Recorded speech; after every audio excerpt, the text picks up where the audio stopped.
전능하사 천지를 만드신 하나님 아버지를 내가 믿사오며 그 외아들 우리 주 예수 그리스도를 믿사오니 이는 성령으로 잉태하사 동정녀 마리아에게 나시고 본디오 빌라도에게 고난을 받으사 십자가에 못 박혀 죽으시고 장사한 지 사흘 만에 죽은 자 가운데서 다시 살아나시며 하늘에 오르사 전능하신 하나님 우편에 앉아 계시다가 저리로서 산자와 죽은 자를 심판하러 오시리라. 성령을 믿사오며 거룩한 공예와 성도가 서로 교통하는 것과 죄를 사하여 주시는 것과 몸이 다시 사는 것과 영원히 사는 것을 믿사옵나이다. 아멘.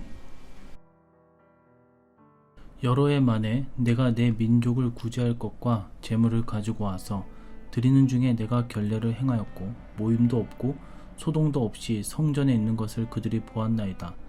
그러나 아시아로부터 온 어떤 유대인들이 있었으니 그들이 만일 나를 반대할 사건이 있으면 마땅히 당신 앞에 와서 고발하였을 것이요. 아멘. 할렐루야.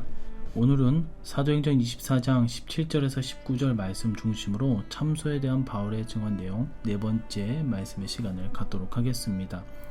거짓되고 악하며 선동적인 말로 고발하는 더둘로의 고사에 맞서 바울이 자기를 변호하는 내용을 연이어 다루고 있습니다.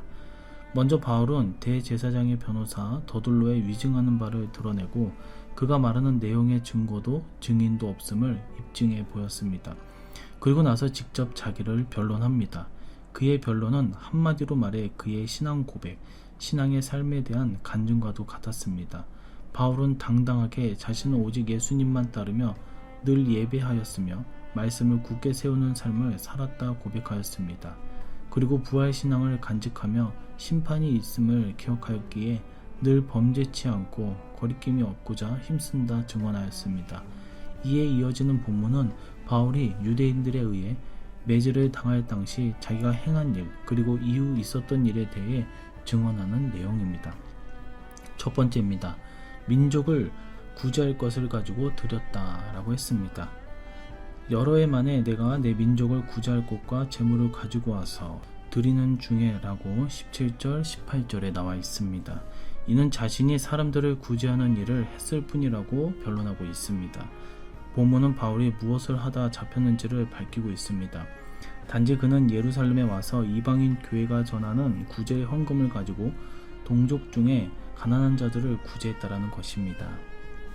사도행전 20장 35절 말씀을 보면 범사의 여러분에게 모본을 보여준 바와 같이 수고하여 약한 사람들을 돕고 또 주 예수께서 친히 말씀하신 바 주는 것이 받는 것보다 복이 있다 하심을 기억하여야 할지니라. 연약한 자들을 돕는 일, 주고 나누는 일, 그것은 바울이 항상 힘쓰고 강조하고 가르친 바입니다. 그리고 도대체 바울이 무엇 때문에 예루살렘에 왔는지와 더불어서 고소하는 자들, 바울을 죽이려 하는 자들이 얼마나 완고하고 어처구니 없는 일을 한 것인지를 역설해 주고 있습니다. 두 번째입니다. 모임도 소동도 없었음을 그들이 보았다라고 했습니다. 18절에 보니까 내가 결례를 행하였고 모임도 없고 소동도 없이 성전에 있는 것을 그들이 보았나이다. 이 본문이 바울이 천하의 유대인들을 다 소유케 했다는 거짓 고소에 대한 반론입니다. 즉 바울은 어떤 소동도 일으키지 않았다라는 것을 말하고 있는 것입니다. 본문 소동은 헬라어로 도리보스라는 단어를 쓰는데 이는 소란, 떠들썩함, 소동 등을 의미합니다. 바울이나 바울 일행이 그렇게 한 일이 없고 사실상 그렇게 한 것은 바울 자신이 위험을 자초한 것입니다. 사도행전 21장 26절에서 27절의 말씀 보니까 바울이 이 사람들을 데리고 이튿날 그들과 함께 결례를 행하고 성전에 들어가서 각 사람들을 위하여 제사 드릴 때까지의 결례 시간이 만기된 것을 신고하니라. 그 이래가 거의 참해. 당시 사건을 보면 바울은 조용히 결례를 행하고 7일이 될 때까지 조용히 자기 할 일을 했을 뿐입니다. 세 번째입니다. 아시아로부터 온 유대인들이 있었다 함.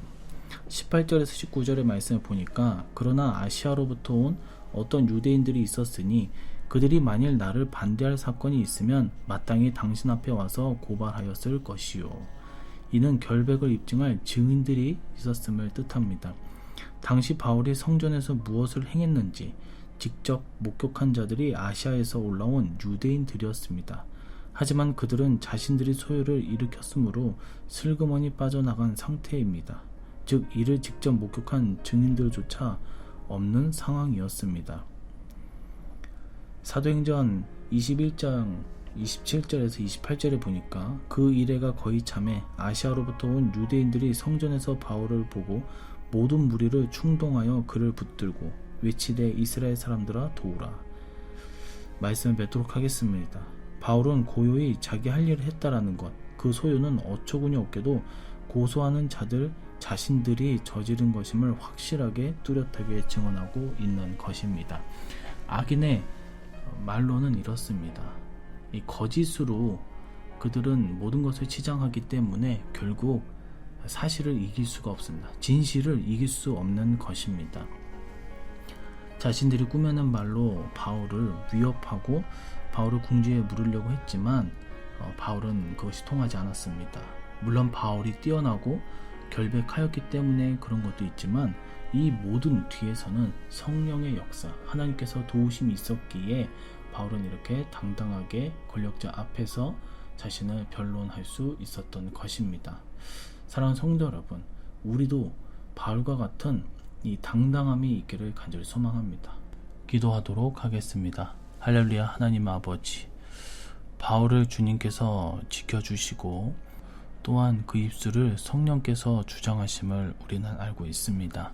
우리의 삶에 주님께서 그 모든 것을 빠짐없이 하나하나 주께서 지켜주시고 어루만져 주셨을 때에 악인들이 우리를 괴롭힌다 하더라도 우리가 말씀에 입각하여 말씀 중심으로 믿음의 본을 보여주었을 때 오히려 그 악인들을 꺾는 주님의 참종들, 제자들이 될 수 있도록 은혜를 내려 주시옵소서. 우리가 가는 곳마다 그 길마다 승리의 길, 십자가의 도를 실행할 수 있게 하여 주시옵시고 더불어 선한 영향력과 더욱더 많은 열매를 맺는 우리 일산육교의 모든 성도님들이 될 수 있기를 간절히 바라오며 다시 오실 예수님의 이름으로 기도드리옵나이다. 아멘. 주기도문으로 새벽 예배를 마치도록 하겠습니다. 하늘에 계신 우리 아버지여, 이름이 거룩히 여김을 받으시오며 나라의 임하옵시며 뜻이 하늘에서 이룬 것 같이 땅에서도 이루어지이다. 오늘날 우리에게 일용할 양식을 주옵시고 우리가 우리에게 죄 지은 자를 사하여 준 것 같이 우리 죄를 사하여 주옵시고 우리를 시험에 들게 하지 마옵시고 다만 악에서 구하옵소서. 대개의 나라와 권세와 영광의 아버지께 영원히 있사옵나이다. 아멘.